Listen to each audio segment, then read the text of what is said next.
Today on the BagFather podcast, we're heading to one of the busiest and most operationally complex airports in the world, Heathrow Airport. We're joined today by Jamie Ratcliffe and Sarah Charsley to talk all things baggage, from innovation and operational resilience to passenger expectations, AI, real-time visibility, and what the future of baggage handling could look like at Heathrow.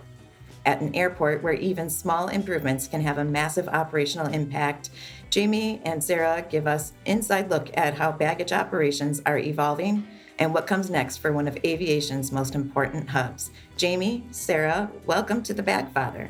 Thank you, Jen. It's nice to be here. Nice to be talking about it. Maybe you guys each want to spend a little bit of time talking about what your current role is and what does your day-to-day look like? I'm the Senior Product Development Manager for baggage. It's always a funny title because we don't produce anything at the end of the day, but we definitely are handling a service or a product for the passengers. My role remit is quite wide, covering the way that baggage operational costs are covered and how we reflect that back and how we represent that to the airlines. It's a key part of my role. A big part of my role has been bringing together the strategies and working with Sara to do the joint strategy for the strategic partnership with Vanderlande and DHL. Sarah? So I'm the Key Account Director at Vanderlande for Heathrow. So that essentially means I'm responsible for the overall kind of customer relationship. So ensuring that we build that trusted long-term partnership and that we're focused on constantly delivering or over-delivering on our commitments. So as Jamie said, my role kind of focuses on more of the strategic customer engagement. So really aligning the customer objectives with our Vanderlande extraordinary capabilities and making sure that we're providing that leadership across our design, build, operate, maintain and IT functions that form part of the strategic partnership within Vanderlande across DHL and Heathrow. Very good.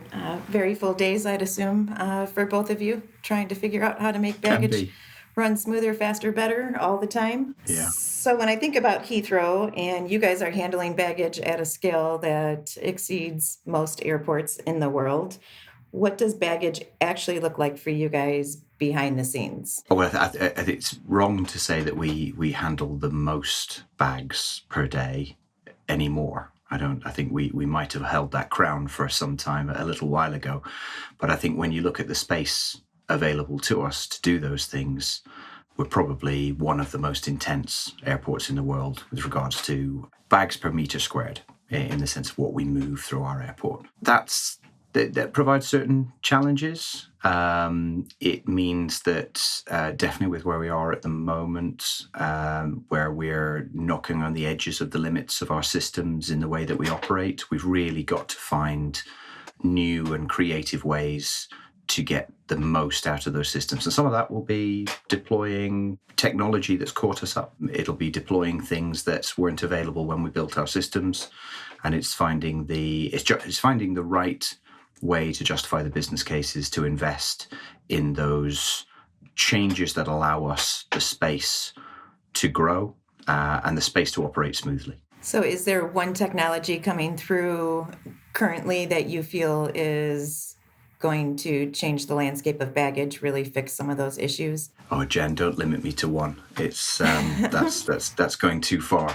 I would say if you're talking to me about this year, I think camera vision is where it's all at for the baggage system. I think we can retrofit camera vision in a number of different ways to answer some of the daily pains and aches that we feel, where either pushing on the limits or we see the challenges of the type of bags put into our systems. But I think camera technology and incredibly clever algorithms sitting behind there is enabling us to look at what we do day to day in a different way and automate ourselves out of those pain points. If I was to look at the future, I think I can get really excited about robotics, but autonomy in the logistics space is the thing that's really going to drive our unlocking our latent capacity. And so how many of those solutions that you're looking at are a part of what Vanderlande would provide versus ancillary systems that might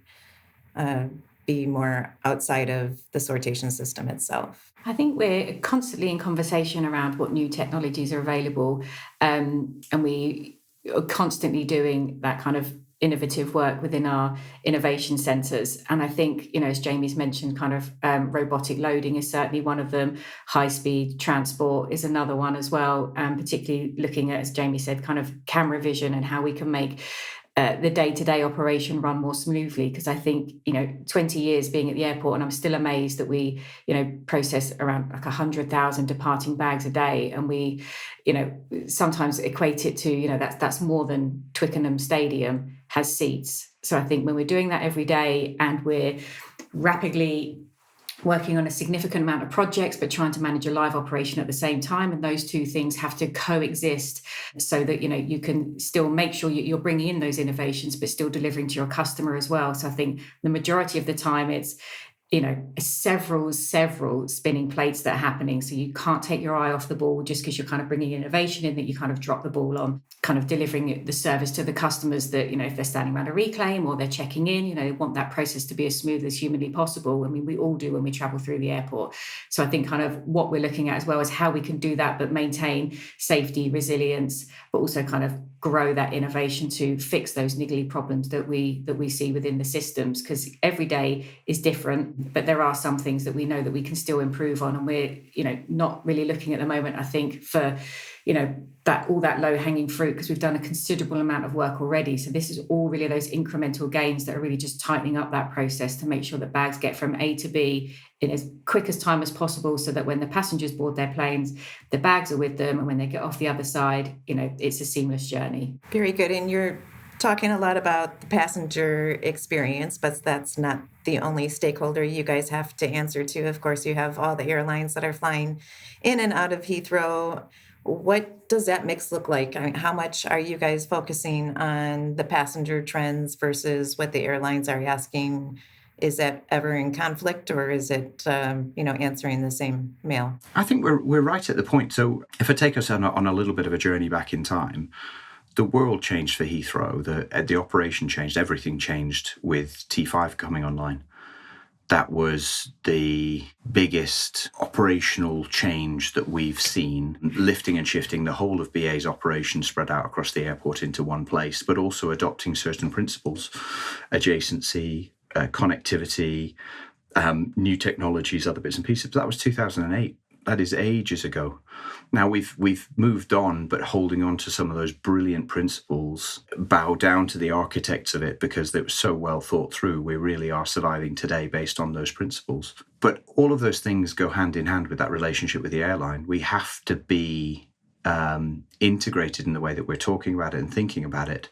And more so now, yes, we've delivered T3 and T3IB, which we show off regularly. But again, it doesn't feel new to us. It's 2014 and we're coming, over 10 years on now. But we're still very proud of what those things do. But all of those things only survive if we have buy-in from our airlines and their handlers. They have to be there as part of that. And I think bringing us right up to now, the next frontier really is that edge of the system. So when we start to talk about camera vision, when we start to talk about robotics, and when we start to talk about autonomy, which are well-trodden topics in this industry now. For one, we've been hand in hand with Vanderlande in delivering robots in T3IB.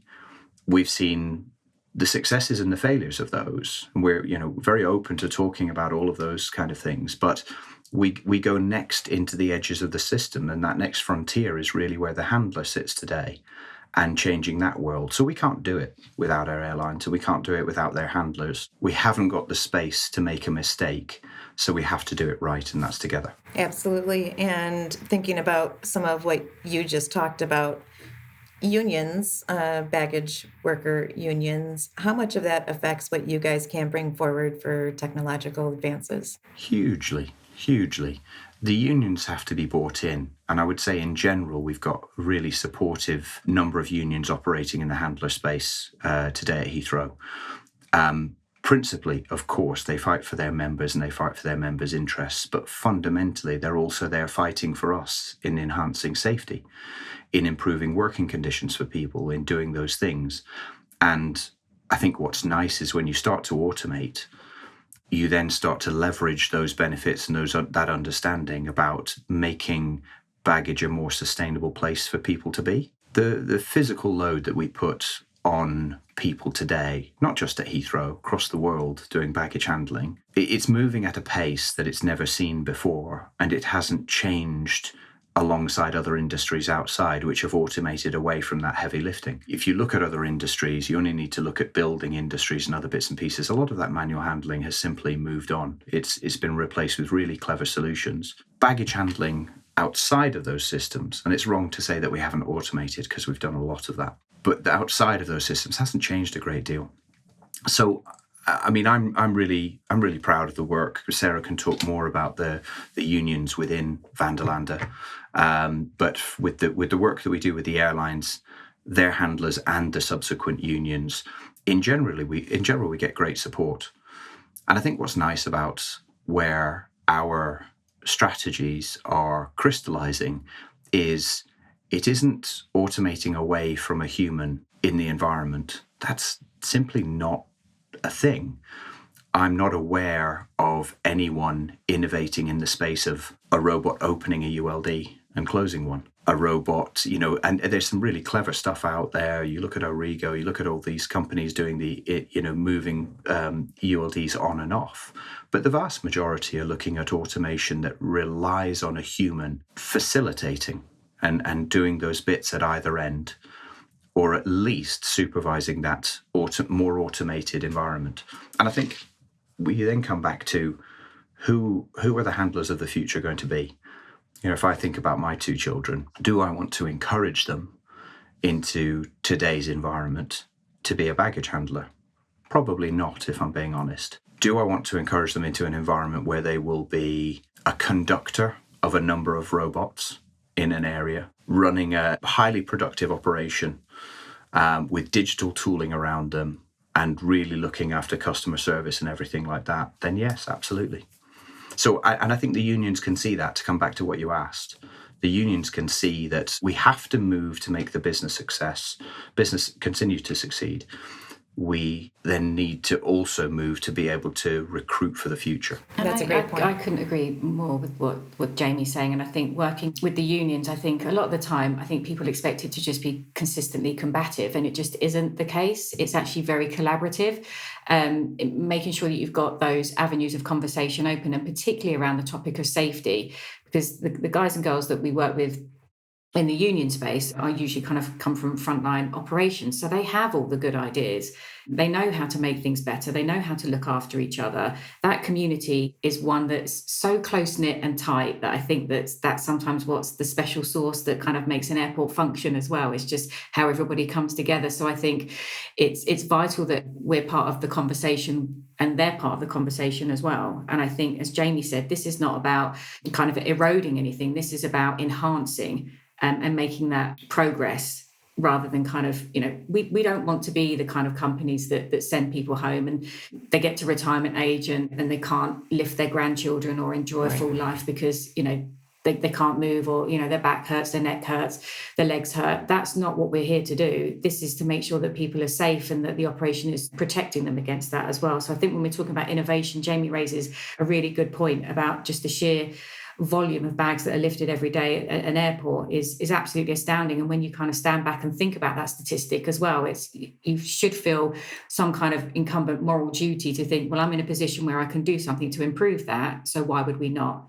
All the other stuff is great. We love the innovation and all the kind of AI and all those jazzy kind of bits as well. But when we're talking about making a difference, this is where I think we can make a real difference. For the workers in general, right? Just a safer operations. So in the last 5 years or so, I feel the passenger journey has become more focused on the baggage experience.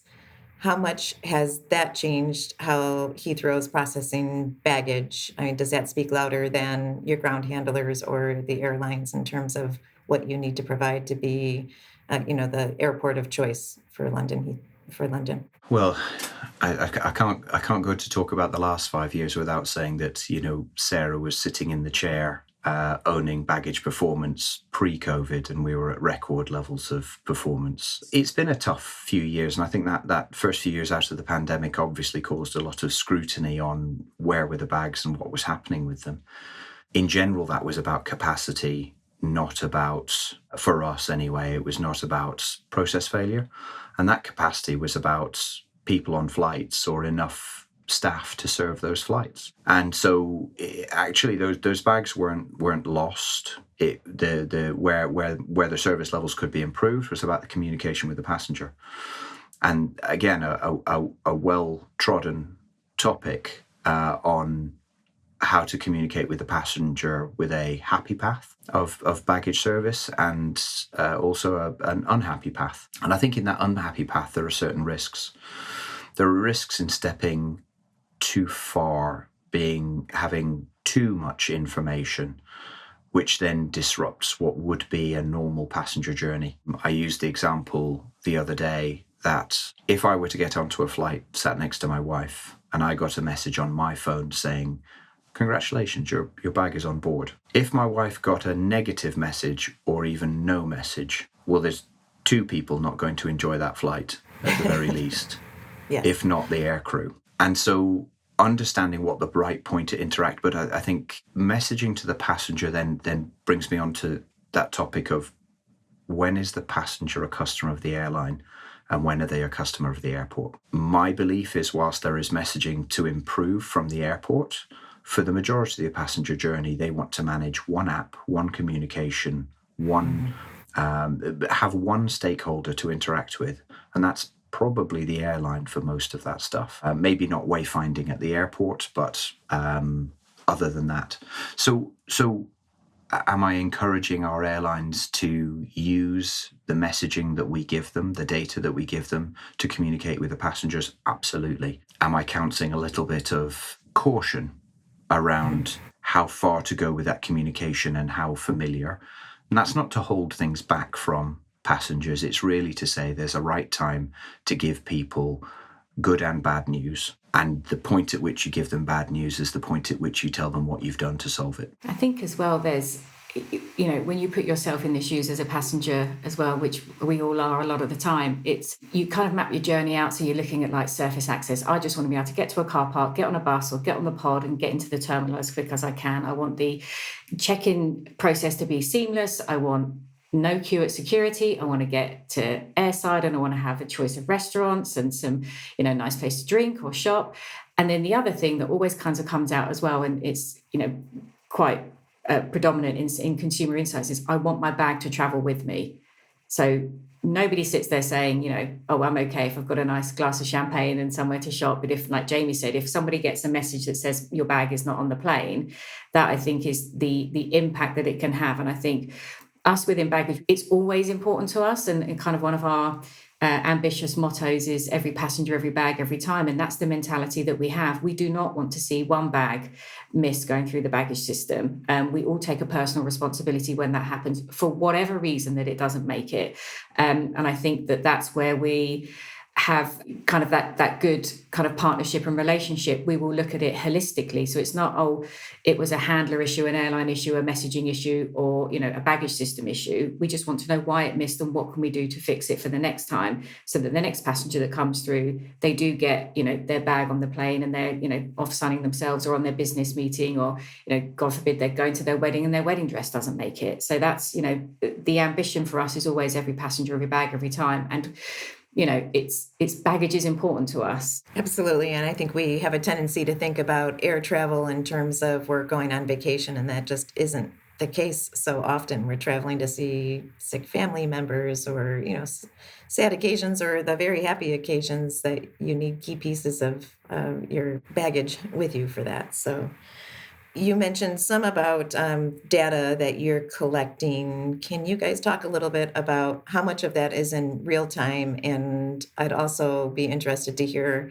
how much of that is really about baggage operations and how much of it contributes to the overall operations of the airport. I mean, we are definitely data rich, and we're striving to be richer. It's hard to say that we've got gaps still, but we do. There are definitely data sharing gaps where We would want to get more from the airline systems, and I know that they definitely would like to get more from ours. But data is as live as it can be and in the moment as it can be. You only need to walk into our control rooms at Heathrow, whether it's the airport control room or for us, of course, selfishly, the baggage control room, and you see it on the screens, driving interventions and changes in operational tactics and all of those things live and in the moment. The guys are responding to dashboards, they're feeding into performance conversations in the moment. It structures wash-ups that we do. And it really is just pervasive in everything that we do. But with that comes a hunger to do more and be better.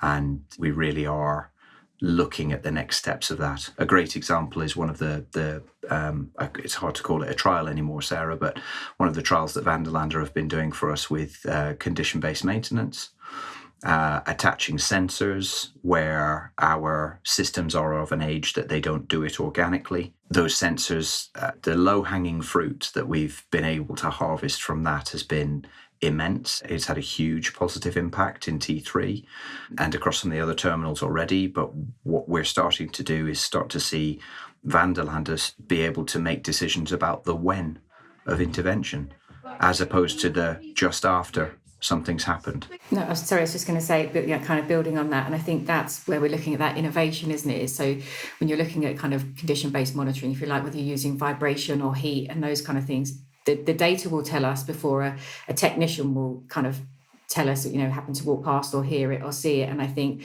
the prompts that gives us, as Jamie said, means that we can do things proactively, which means we see less downtime of the system because we get to choose when we take that part of the system out of service to work on it, and we're not kind of blindsided by a failure. And I think having the data that we've got, as Jamie said, we're incredibly data rich, but it's how we turn that data into insights and then from insights into action. Because it's great having all this information, kind of 50 to 100 different data points per bag that travels through the system, but it's the so what of it. And when you're looking, sometimes it can be a bit of a needle in a haystack, but another phrase, I feel like this is going to be like a catchphrase now, but we do talk about kind of one version of the truth. So we all have to kind of align behind that one version of the truth. And it's not the different interpretations of it. That's why we have kind of specialists within our analytics team. We have people in the control room. So we're not just looking at that data for data's sake. We're overlaying that operational insight onto it as well. So the data could tell us one thing, but have some gaps in it. But we've got some smart people like in our control room that says, well, I can tell you exactly what happened there. Yeah, we have our misconnect rate. As much as that focuses on the negative, we should look at a loaded bag rate. We focus on a misconnect rate, but that is a regulated community reputational measure. And that means that we talk amongst the partnership with Vanderlande and DHL, but also direct to the airlines, daily, weekly, monthly, about exactly those same things, looking for areas of opportunity, looking to learn from things that have gone wrong, but also looking to say, are we headed in the right direction? Are we investing in the right things? And so that is the bit that ties us all together. There are no excuses in that space. Sarah and her team, when she was with Heathrow, were huge parts of defining how we have those things. And we rest on that today. We continue to use that in a really healthy way to have open, honest conversations with the community, with the partnership, about where we need to be better tomorrow. I think that's, again, Jamie makes a brilliant point, and it's a lot about with the partnership is the what we do.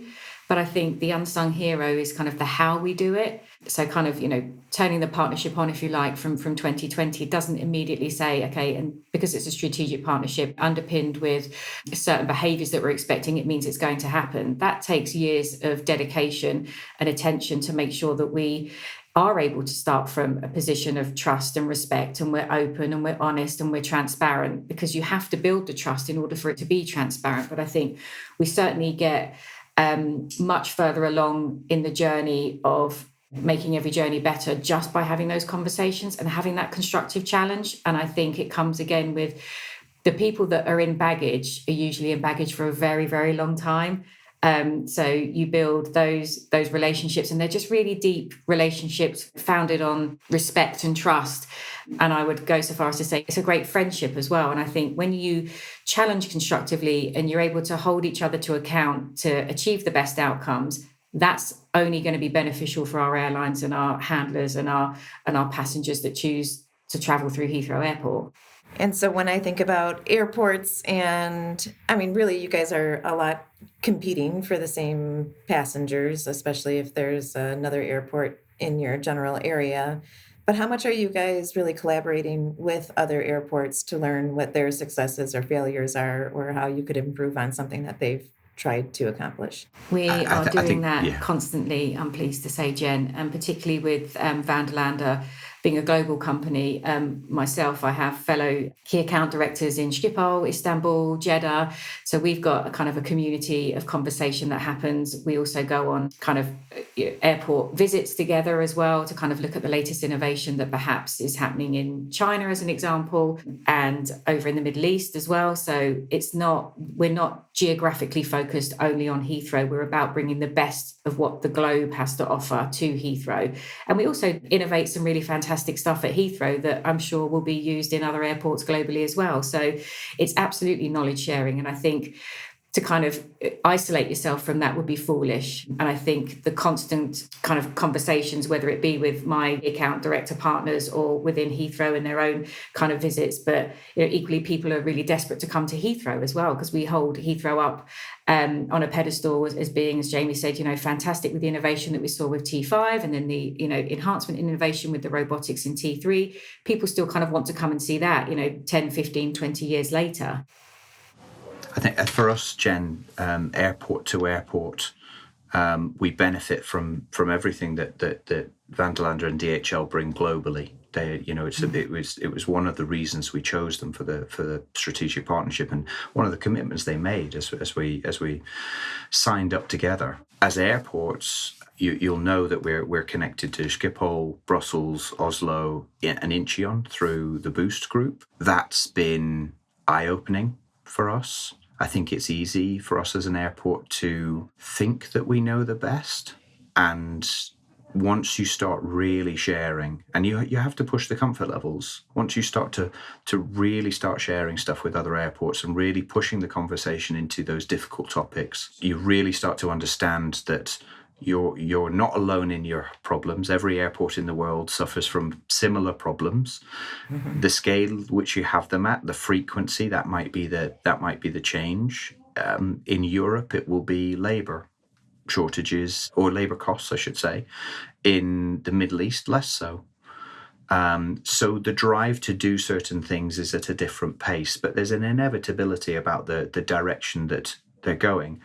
Our sharing and our ability to have those really open conversations. And I'll say this, we're not competing for bags. I'll be honest, I don't mind if another airport has more bags than us. It's fine. We're happy to compete for passengers and give them that service, but baggage really isn't a service. It's a basic expectation. It's an accountability that when someone hands something to you, you give it back to them. And you give it back to them when they want it. So that basic expectation, I think, removes us from some of the difficulties around potentially collaborating more in the commercial or the competitive space.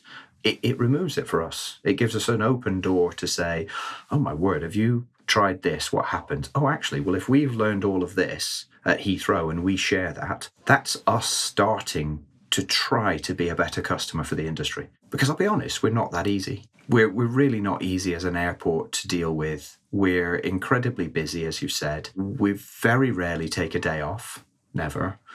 And so finding space and time to innovate, to change, to do things, the value of learning about those things from somewhere else, especially if you've been lucky enough to input into the requirements of whatever trial or test is being done, you can save yourself a huge amount of time and money just by accepting that those outputs are good enough for you.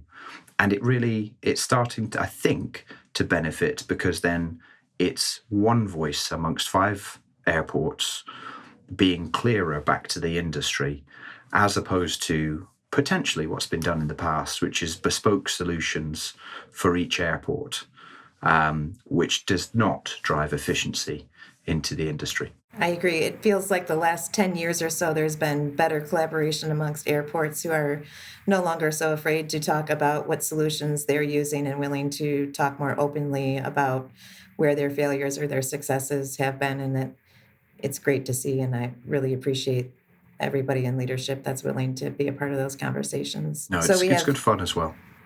Yeah, I could imagine. And every airport has its own unique challenges based on where your location is. And maybe that's getting a bunch of car seats or bikes or golf clubs. So always something different at every airport that needs to be considered. So we've talked a little bit about the passenger, and we've talked somewhat about the airlines as well. And then the other thing that has entered the room for conversation is energy efficiencies, sustainability, resilience.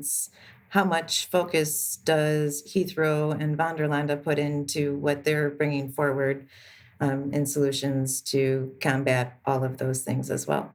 Well, I mean, for baggage, we've been an electrified fleet for a long time. Now, that doesn't mean that we aren't focused on reducing our energy consumption, but we really don't have diesel tractors running around, haven't for quite some time, before me. I suppose from a simplicity point of view, our strive for many, many different reasons, but energy efficiency, our focus has to be on processing first time successfully, so that we're not running bags around a system multiple times just to catch up with a process that didn't quite get it in the first instance. That's a real focus for us. I think I need to give Vanderlande credit for some of the work going on in retrofitting to our existing systems. So we're moving from our current motors in the T3 and the T5 space to an IE5 motor. The energy efficiency of that is massive. But again, we come back to that data conversation. Those motors are also organically providing data back out to us. So it starts to feed the beast of a more efficient maintenance program. It starts to give us that opportunity to really harness an efficient use of people, resources, spares, and all those things. And all of those cascade into a much more effective and sustainable long-term solution to our airport, at least. I think it's just it's ingrained in everything that we do now. It's almost not a separate conversation. It's part of how you define and design solutions, and how we can take from the new solutions that are being created, how could we take some of that innovation and retrofit it to our system so that we're still benefiting from sustainability. Like Jamie said, the IE5 motors is a great example. What we're doing with our circular economy, how we're building new things, maybe with green steel as an example. Or sustainability is also much more broader than just those kind of those things that we've been talking about, because within the Heathrow 2.0 that we're all signed up for, it's a scorecard, it's a fantastic initiative. We're also looking at what we're doing within the community, what we're doing within schools, how we are onboarding kind of apprenticeships and graduates into the baggage space and the baggage business. So I think when we're talking about sustainability, it's now much broader, and it's just embedded in every conversation that we do, just as much as kind of you would be doing for cybersecurity now as well. Absolutely. So one issue that plagues you, Jamie, if you had a solution tomorrow that you could apply across all the airports, what would the one area of baggage handling be that you fix tomorrow? I think I'd come back to autonomy and logistics. That's the one that for us is, alongside better data utilization, autonomy or autonomous logistics is the one thing that will unlock so much capacity for us, so much efficiency, better use of humans, a much safer airport environment overall. I think that's the one that I would be, if you give me a Christmas wish list, Jen, that's the one I'm asking for. All right. How about you, Sarah? Oh, and I'm going to be sounding like I'm just copying Jamie now, but I would have said exactly the same thing. I think that's the space that we're in at the moment. It's how can we make it easier for the human? What are we looking in terms of AI, robotics, and how we can harness the data that brings us well to make us even better. So I think really it's the load on the human, the safety element, and the resilience. And Jamie articulated it much, much better than I could. But yeah, it's just that's where I think that we are feeling most pulled towards at the moment. I think overall, baggage actually works pretty well. So I think, we can always kind of look for these great incremental improvements. But I think if you're looking at the biggest thing now, and I think we're seeing it across Europe, and I talked to my colleagues about it as well, that's really where we should be focused. It's on how can we make it better for the workforce that we've got, and how we can encourage others to join us for future careers. Yeah, we're talking, Jen, about solving the 1.5%. Right, which sounds like such a small number, but there's a pretty big dollar value that gets assigned to that when you look at baggage globally. Absolutely. Break that down to an individual. As growth hits, that percentage, the success rate that we currently have is at risk. Absolutely. So we have to fight to stay at that, to then be able to fight to improve it. I think obviously we get into the space around, do passengers trust our systems? Do passengers trust our processes? Well, the vast majority go through without any impact to their baggage journey. So it is really trying to fight for that small percentage of people. And sometimes it's the most difficult of bags. It's those out of size, out of gauge bags that we have to fight for because they're in those peripheral parts of the operation where it takes an extra person to handle something through 5 extra processes. So those are the bits that we really need to focus on to be excellent at service. But alongside that, we have to accommodate the business demand to grow. The ability for us to give the airlines what they need, which is the space to grow, to be able to do that in a safe and sustainable way, as Sarah said, but also to be able to do it in a way that we aren't inheriting the pain points of the past. That's the big thing for me. In a lot of ways, all of the things that we talk about all the different airports, all the things that I've talked to Sarah about when I first joined Baggage in 2017, those pain points are still there. It's just they go up and down almost with the weather, shall we say. And fighting to get ourselves away from those pain points and those bits and pieces as we get busier is everything. Is everything to us. Okay, my last question. 10 years from now, how has baggage changed, or what does our process look like? Does that differ from how the process is today? No, I'll let Sarah go first. It's very kind of you, Jamie. Thank you. I think we could be introducing choice for the customer. So I think, there is remote pickup as an example. And I think that kind of links to sustainability, that then allows people to maybe not drive to the airport, but get public transport. And then we can kind of feed the bags into the system as and when it suits us to make sure that it gets loaded in time. I think it's really just about how we can kind of focus on, like Jamie said, that 1.5%, because we're not satisfied, I think, until we've got every passenger, every bag, every time. And I think we'll be continually driven to do that. So I would imagine in 10 years' time, me and Jamie will still be having probably the same conversations that we had in 2017, in kind of, 2037. Yeah, I think for me, across the next 10 years, the difference shouldn't be felt by the majority of passengers. There'll be an incremental change in messaging. They'll want to understand the digital journey of their bag, and I think the airlines are already embarked upon that. So I think that's probably the next few years until we get to a point or a level where there isn't much more to give there that adds value. I think where the change will be felt, significantly felt and positively felt, will be in the handler space.